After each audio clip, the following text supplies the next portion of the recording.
Hello, I'm Vince White. I'm an employment attorney, and we're answering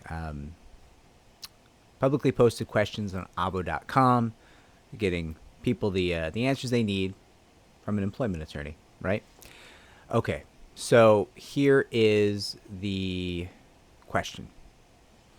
The headline is Sexual Harassment Blurred by an Affair. And the body of the question reads, Hello. I have a question on possible sexual harassment between my wife and her boss. Here are the facts as I see them. My wife started working for a stressful startup. During that time, her boss was known to be both manipulative and toxic. My wife was stressed from work and would sometimes cry over things her boss said. My wife started working late and also had to take a business trip with this boss. On this trip, my wife called me 3 times, and she could not stop crying about how much she hated this boss. I found out later they had slept together on this trip. Despite this, my wife did not quit the company and kept working there for a year more. During this time, I believe that the affair between my wife and her boss did benefit her in her work, through both promotions and through money. My wife has hinted that her boss was also sleeping with other women in the company. At this point in time, I do not think my wife will come forward against her boss, nor does she think anything wrong happened. What haunts me is her uncontrollable crying during her business trip. Was there abuse?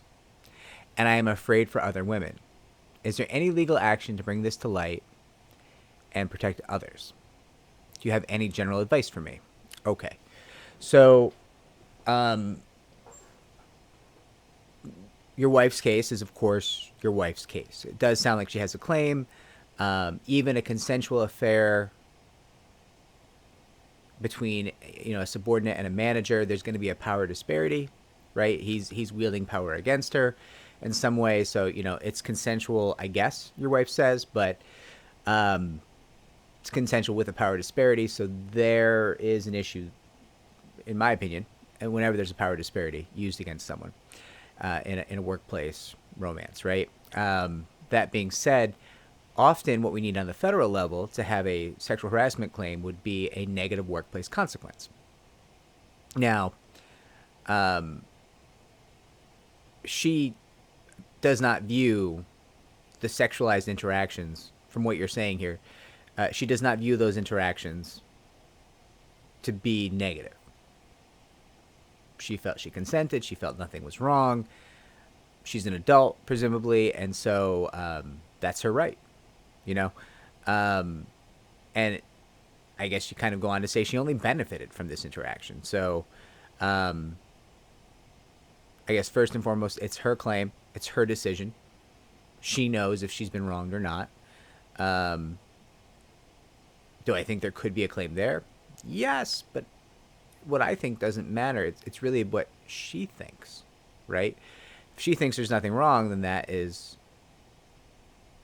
pretty informative, right? If she feels nothing was wrong was done to her, well, then maybe there wasn't. That's possible. Other women certainly have claims.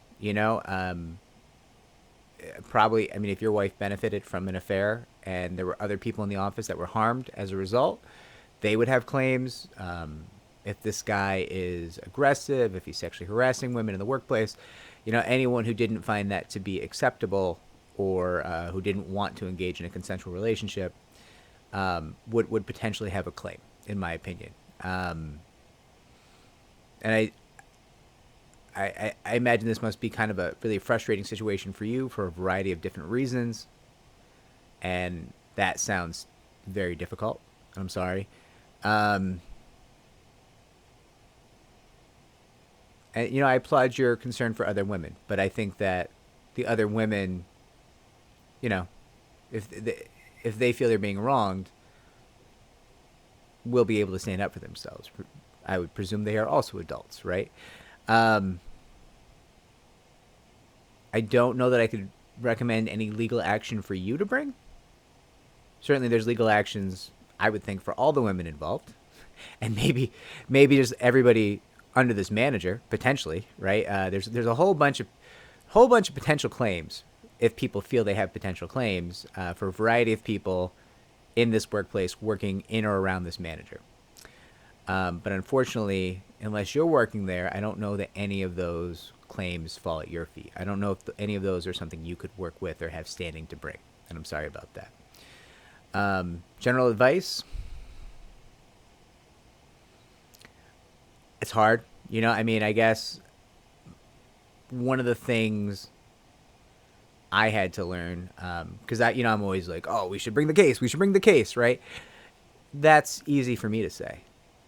I'm not the one who lived it, and I'm not the one who's going to have to live the conflict of the case. I'm just the dummy who's too socially stunted to mind being in constant conflict, and so I picked a job where I'm in constant conflict, right? So I don't pay the price the way many of my clients do. So I had to really learn, like, yeah, I don't get it. I don't get what my clients are going through sometimes. I try to empathize, but let's face it, I'm a white cisgender male.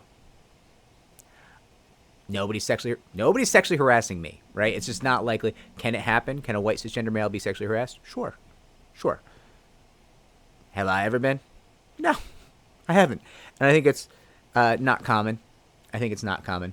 Or at least not as common as what women go through, right? So I kind of had to learn, clients' needs come first, right? I mean, that's probably something it took me maybe 2 years at the start of my career to learn. Let's go, let's get them, let's file the case, we get you money. No, the correct thing is, hey, what do you want out of this? What's going to make you whole? What are we talking about here? What's my win condition? How do I turn this never going to make it a great situation for you? How do I make it better for you? What's that look like, right? And that's something that I had to spend a lot of time failing at before I got it right. I hope that's helpful. I don't know if it is. I don't know if anything I've said is helpful. I'm trying. It's a tough situation, right? If you do think this was helpful, giving me a like and subscribe down below helps me to help more people. If you don't, I get it, and I'm sorry. I wish I had better things to tell you. You could also talk to a local employment attorney. I can't advise you as to the state laws in California. I can only touch upon things that would pass through the Equal Employment Opportunity Commission, which is the federal workplace sexual harassment laws, right? Maybe there'd be something on the state level. California gets a little wild sometimes, so maybe there's something. I don't know. Nothing I know of. Nothing I'm allowed to raise to you, certainly. Good luck.